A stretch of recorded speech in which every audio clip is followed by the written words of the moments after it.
2002, 2003, o DELIS praticamente se desarticula, porque esse projeto de monitoramento e avaliação chega à conclusão que foi financiado pela FINEP, se desarticula.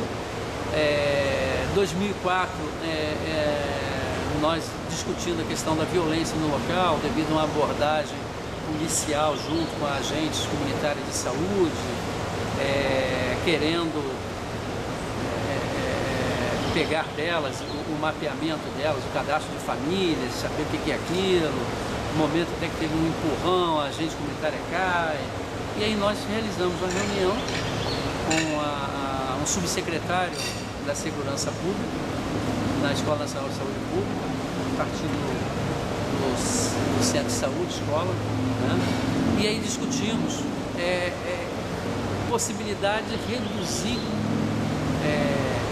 essa violência ou essa insegurança, no qual os agentes de segurança do Estado, né, reconhecendo o trabalho da estratégia de saúde da família, que é no território, e aí nós acabamos surgindo a ideia de se construir uma agenda redutora de violências em Manguinhos. Tá? Então, existe um trabalho que é no campo social, da saúde, que tem que dialogar com os moradores, com as famílias, tem que estar lá, tem informações dessa coisa e tal, e não pode ficar ameaçado, vamos dizer assim, a ação dessas pessoas no território, por um lado pelo poder do tráfico, que via isso como possível caguetagem, né, X9, coisa e tal, e por outro, pela polícia achando que ali era alguém que tinha algum vínculo, entendendo? Então, com aquela truculência, aquela coisa toda. Então, tinha que fazer uma discussão e falou, então vamos pautar uma agenda redutora de violências em Manguinhos. E aí, nessa discussão da agenda redutora de violências, é colocado isso para o movimento social, em Manguinhos, alguns atores, e esses atores, o movimento social de Manguinhos, mesmo com toda a fragmentação e tal, percebe a importância política de ter uma agenda redutora de violências, tá? E começam a se encontrar e dar corpo a essa agenda. E acabam definindo 6 eixos, uma coisa dessa, ou 5, entendeu? E um deles era a chamada ações integradas. Então essa discussão de intersetorialidade na academia, essa coisa toda, babada, né? Então ela começa a surgir dentro do movimento, tá? Eu acho que por isso tem uma discussão em relação a conselho gestor, gestão participativa do TEAS, né? A questão do conselho gestor intersetorial se dá por baixo, né? Pelo movimento das pessoas e não pelos setores de governo. Então essa experiência da Agenda Ações Integradas foi muito rica, porque conseguiu aproximar instituições, empresas, e em Manguinhos as reuniões feitas tinham a presença de cerca de 50 atores coletivos, tá? Pessoas de diversas denominações das igrejas evangélicas, igreja católica, grupos de cultura, de futebol, enfim. Então eram reuniões naquela sala 410, praticamente a sala cheia, tá? É uma sala que cabe 80 pessoas, 80 lugares, e tal. E a proposta da agenda foi muito rica, enquanto aprendizado, que mostrou que é possível mobilizar, é possível aproximar determinadas instituições, empresas e poder público, tá? num outro desenho, né? Garantindo a fala, garantindo o ponto de vista dos atores de Manguinhos. E aí a grande proposta que foi realizada foi o caminho da paz com garantias de direitos. E foi interessante porque foi feita muita reflexão, como é que seria o nome dessa ação integrada, coisa e tal. A paz, aquela coisa toda, falou, não, daqui a Leopoldo Bulhões, conhecido como faixa de Gaza, porque apareceu um corpo, a mídia falou, não, a faixa de Gaza, Leopoldo Bulhões. Então, esse aqui tem que ser o caminho da paz, em contraposição, a faixa de Gaza, Aí a discussão era, mas pô, se fala só que é paz, pode ser que alguém venha e domine isso aqui e fale que agora tem paz. Só que ninguém quer ser dominado. Nós queremos ter garantia dos direitos. Então, o caminho da paz com garantia dos direitos. Então, foi feita essa reflexão, evoluiu no primeiro evento cerca de 10 mil pessoas. Tá vendo? Porque fechou-se a Rua Leopoldo Bulhões no domingo. Com todo o aparato legal, o poder público, o CETRI, todos os documentos necessários para um evento dessa natureza, trabalhados, enfim, as instituições chegaram, a Supervia chegou junto, a Fiocruz, a refinaria, a Correios, sempre da Petrobras. Foi bastante interessante. Desdobramentos disso, mostrou-se que é possível mobilizar, é possível colocar em debate assim, a posição das pessoas de Manguinhos, dos atores coletivos de Manguinhos. Isso mostrou que é possível, um potencial grande. A característica desse movimento foi que participaram dela 2 presidentes de associações de moradores. Das 13 ou 14 comunidades, somente 2.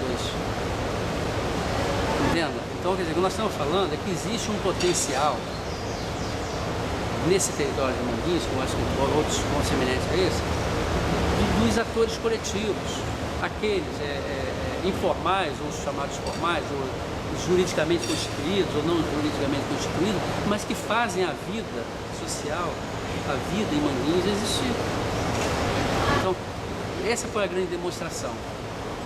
Acho que a Agenda Redutora de Violência inaugurou esse momento, que é muito diferente em Manguinhos. No Centro de Saúde, um dos desdobramentos da Agenda Redutora de Violência, o Centro de Saúde, na equipe de saúde da família, incorpora 2 agentes como agentes redutoras de violências, tá? Para trabalhar a questão das violências no local, principalmente violência de gênero, né, tal, familiar, por aí, tá? Mas é um desdobramento real disso, né, que acontece. Esse já estamos no ano de 2005 praticamente, né? Essa discussão da agenda redutora de violência via se constituir num comitê de desenvolvimento, no Conselho de Desenvolvimento de Manguinhos, discutiu-se bastante. A adesão das instituições, SENAC, sempre, enfim, vai por aí fora, mas existia uma dificuldade grande, que era o próprio nome, Agenda Redutora de Violência. Então, achar que isso não casava-se bem com a questão do desenvolvimento, enfim, tinha uma certa... Mas essa inquietação existente em Manguinhos, né, aí eu já tenho que fazer um parênteses, né? Então eu já dentro das Centro de Saúde, Escola Nacional de Saúde Pública, em 2006 eu já é inaugurado, em 2005, a partir dessa mobilização também é inaugurado uma assessoria de projetos sociais na ENSP. Em 2006 eu entro para coordenar essa assessoria na ENSP, tá? Eu acho que dentro desse parênteses é importante informar que no Congresso Interno dos Trabalhadores da Fiocruz, em 2003, é aprovado a criação de uma coordenação de projetos sociais no âmbito da presidência da Fiocruz.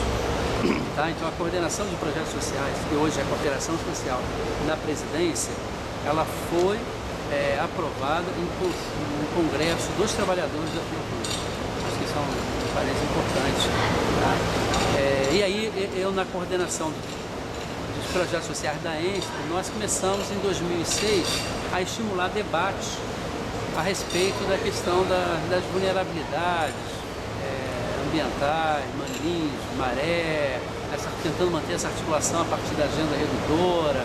O prédio da ENSP ele é alvejado intensamente com a troca de tiro entre tráfico e polícia, porque ficava na linha de tiro, mais de 100 perfurações. Aí no âmbito da ENSP cria-se um fórum contra a violência. Esse fórum contra a violência dentro da ENSP, dentro da Fiocruz, vamos dizer assim, se aproxima da agenda redutora. Em 2006. E começa a discutir possibilidades de ações. Mas é um campo difícil, né? Porque é situação estrutural, histórica, enfim, de como reduzir a questão da violência, como reduzir essa questão da insegurança, né, que se coloca, essa sensação de insegurança também que se coloca e tal. Então isso em 2006. Em dezembro de 2006, um seminário sobre a discussão de como enfrentar a vulnerabilidade socioambiental na área de Maré e Manguinhos, chama-se para esse seminário o César Scherer, que é o gerente de projeto da Secretaria de Saneamento do Ministério das Cidades. E em Manguinhos seria exibido um documentário, sobre o ProSanear, um projeto de responsabilidade do governo do Estado, que estava na Secretaria de Governo, né, do governo Garotinho, se não me engano, que foi realizado em Manguinhos, mas as suas consequências foram muito danosas, materialmente, economicamente para as pessoas e de saúde, perdendo qualidade de vida, perdendo saúde. Para ter uma ideia, em determinados lugares, a rede antiga de água não foi bem fechada, lacrada. Então, quando eles instalaram a nova rede de água potável, encanada, né, a rede antiga continuou vazando por debaixo da terra. Isso gerou uma situação que a água entrar para dentro das casas pelo solo. E bom, a água entrar para dentro das casas pelo solo, gerando umidade para metade da parede para cima. Para você ter uma ideia, as pessoas pegavam água de casa até com pazinha, botando num balde a quantidade de água. E por outro lado, a rede de esgoto sanitário também com entupimentos e vazamentos nos becos, então gerava 20, 25 centímetros de esgoto nos becos, enfim, isso por longo tempo. Liderança local, não da representação formal, a presidente, etc., ficou muito incomodado com isso, tem que andar na água de esgoto, né? Pediu para se fazer um documentário na rede CCAP, então foi feito esse documentário, mas teve só uma preocupação de fazer uma assembleia com os moradores, para definir o roteiro, sei lá o que, e esse documentário gerou, inclusive, a intervenção direta da Secretaria de Governo do Estado em Manguinhos, demitindo pessoas e tudo, enfim, foi ameaças, entendeu? Porque foi denunciado, na verdade, segundo a palavra deles, é que foi caguetado, você está xenoviando, você está entrando no caminho, entendeu? Por uma questão que estavam prejudicando a vida de famílias, gerando perdas materiais, tá? E algo que é a ação do Estado. Então imagina, para você denunciar isso dentro de um local como esse, você ainda recebe ameaças de pessoas daqui que de uma certa maneira viviam de benesses, de ganhos da intervenção, porque era chamado o cara que estava acompanhando as obras. Então o cara estava acompanhando as obras. Essa obra do ProSanear, para você ter uma ideia, na área de CHP2 João Goulart foi feita de uma forma, na área de Piloto Limpo foi feita completamente diferente. Para ter uma ideia, a tampa das caixas de esgoto, tampa de concreto, cimento, no Vila Turismo tinha um anel de ferro para ela sentar. No CHP2 João Goulart tinha anel de ferro coisíssima nenhuma. Em Vila Turismo foi exigido que o material e o projeto fosse exatamente aquele que estava elaborado, o projeto executivo. Então, do outro lado, ninguém sabe como é que foi isso. A questão é que tinha alguém que acompanhava isso, tá entendendo? E foi exonerado quando a vinda da Secretaria de Governo e constatou que aquele documentário não era uma montagem, era pura verdade. Tá entendendo? Só que o Quito, Leonídio, foram uma das diversas ameaças, né? Enfim, ProSanear, pegamos esse documentário, exibimos nesse seminário com o César Scherer. Teve também o nome ProSanear. ProSanear aqui. Mas esse é o pessoal como o nome popular, aqui em Manguinhos. Popular. Foi ProSanear. Então, nesse seminário foi exibido esse documentário, César Scherer ficou impactado. Como é que pode, palavras dele, como é que pode, do lado da Fundação Oswaldo Cruz, uma instituição reconhecida internacionalmente, sei lá o quê, próximo do entroncamento viário, da importância que é aqui Manguinhos, linha amarela, Vida Brasil, logo à frente linha vermelha, coisa e tal, saída do Galeão, enfim, viver uma situação dessa.